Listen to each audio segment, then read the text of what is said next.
কিয়ামতের আগে আগে আরো কিছু মানুষকে আল্লাহ পাক কিন্তু শূকর এবং বানরে পরিণত করবেন। এই হাদিসটা কি জানেন? হাদিসটা শুনে রাখেন, এটা আখিরুজ জামান বা কিয়ামতের আলামত সংক্রান্ত হাদিসগুলোর মধ্যে পাবেন। আল্লাহ রাসূল সাল্লাল্লাহু আলাইহি ওয়াসাল্লাম বলেছেন, কিয়ামতের আগে আগে আমার উম্মতের মধ্যে, ভালো করে শোনেন, কিয়ামতের আগে আগে আমার উম্মতের মধ্যে একদল মানুষ বের হবে যারা মদ পানকে হালাল মনে করবে। কাকে? মদ পান করাকে হালাল মনে করবে। যারা বাদ্যযন্ত্র, গায়িকা, নায়িকা এগুলো নিয়ে নর্তকী নাচাবে রাতের বেলা, এগুলোকে হালাল মনে করবে। যারা অশ্লীলতা, বেহায়াপনাকে জায়েজ করে নিবে, ঠিক আছে, এরকম কয়েকটা পাপের কথা বলে নবীজি বলছেন একদিন সকালবেলা আল্লাহ পাক তাদেরকে ঘৃণিত বানরে পরিণত করবে। এটা হবে সামনে, কখন কিভাবে হবে আল্লাহ ভালো জানেন। এবার আমি কনসেপ্টে চলে আসি। এই যে পৃথিবীতে নেমে আসলাম, তাহলে আমরা কোত্থেকে আসছি ভাই? আমরা কি পৃথিবীর অধিবাসী ছিলাম? আমরা জান্নাতে ছিলাম, ওখান থেকে আল্লাহ পাক পাঠিয়েছে। এবার পৃথিবীতে এসে আদম আলাইহিস সালামের যুগে খুব একটা দুর্ঘটনা ঘটে নাই, একটা ঘটেছে। কয়টা? একটা। ভাই হাবিলের কোরবানি কবুল হয়, কাবিলের অন্তর্দাহ হয়, জ্বালা হয়। কেন হাবিলেরটা কবুল হবে, কাবিলের কেন হচ্ছে না? এই হিংসার বশবর্তী হয়ে কাবিল হাবিলকে হত্যা করে ফেল।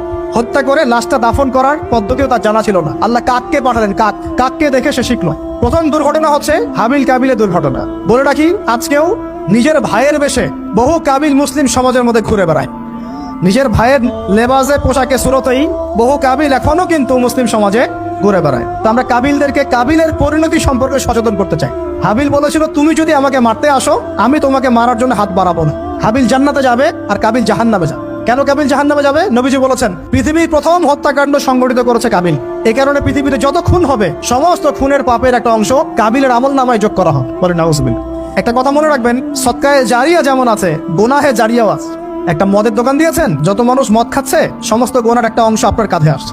সিনেমা হল করেছেন, মানুষ সারাদিন নেকটা ছবি দেখে, নগ্ন ছবি দেখে, যত মানুষ এখানে পাপ করবে, সমস্ত পাপের একটা অংশ আপনার কাঁধে যাও।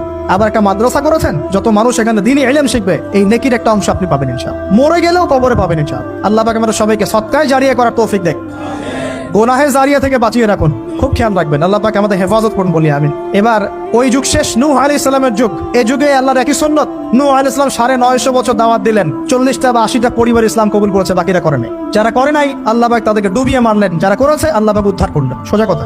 আজকে সারা পৃথিবীতে যত মানুষ আমরা বেঁচে আছি না, আমরা কোনো না কোনো ভাবে ওই 80 পরিবারের সদস্য। আমরা ভাই ভাই, আমরা ওই ফ্যামিলি, 80 ফ্যামিলির অন্তর্ভুক্ত। কিরকম করে? নূহ আলাইহিস সালামের 4 সন্তান ছিল। কয় সন্তান? এক সন্তানের নাম হচ্ছে হাম। কি নাম? হাম। হাম ছিল একটু কালো বর্ণের।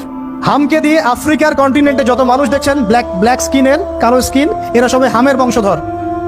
মজা না বিষয়টা? মানুষের অস্তিত্ব পৃথিবীতে, ইতিহাস, এগুলো খুব ইন্টারেস্টিং টপিক। ইতিহাস পড়তে থাকলে আপনি ডুবে যাবেন। কত কিছু বিশ্বে হয়েছে আর কত কিছু হবে সামনে।